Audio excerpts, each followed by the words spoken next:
To begin with, I've been in office 4 years, as I stated before, and for those 4 years I have been in office, we have passed a balanced budget. It's been a tight budget.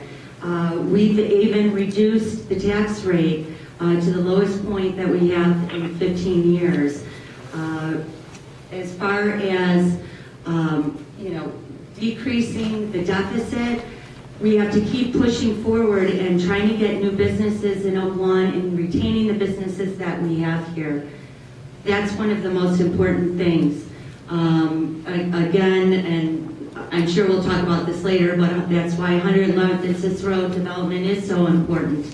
We need those tax dollars to move forward and to help erase. I think we'll do 3 to 4% more in sales tax and property taxes should that development go through. Many years ago, you probably remember this, that the village, to work at the village of Oak Lawn, you pretty much had to be related to somebody who already worked there. There was the roster of family members with the same name was extensive. Now it's still true today in many respects. Some of those people are still around, but I can tell you that in all the years that I have been on the board, I have never recommended a family member to work for the village. No family member of mine ever has worked for the village. I certainly haven't benefited in any way financially from my service of the village, and I can tell you actually, and probably for anybody in public, well, I shouldn't say that, that's not, but I've actually been active in the community since I was a teenager, and I have known so many public officials over the years that are so dedicated and hardworking on behalf of their communities, their schools, their townships, or whatever governmental entity it is. And I would have to tell you that most of the people, they give of themselves freely. They spend countless hours, way beyond what you would anticipate somebody should give, time away from their families, time away from their jobs, on behalf of their community. I have done that for many years, and always have done it.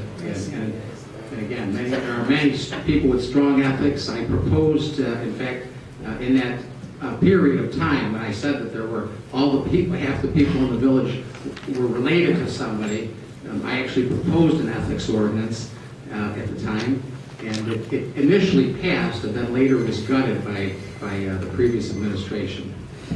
Having lived in the district every day of my life, I don't feel like I'm connected to the district. No email exchanges, there's no newsletters, there's no quarterly, annual updates, anything like that. So my first priority would be to re-engage the citizens of the district and get their ideas and get their input and find out what they really feel and what's important to them. I think that for me personally, that would be the correct starting point. Be to go to the residents. I do not have a problem with buying that property. Fortunately, the timing might not have been the best time, as that when certainly recession hit, and a lot of businesses were struggling. But I would agree with Carol, and I'm thankful to know that now we at least have got that rented, even if it's on a temporary basis. So long they're going to sit vacant, we'll be getting some revenue out of it. Obviously, that is a very important piece of Oak Lawn. And when you come from north on Cicero and you look at 111th Street, it needs to be redeveloped. It needs to be redeveloped very quickly. There are some of these existing businesses in there that I have talked to, certainly, that if possible, I would like to see part of it. Thank you.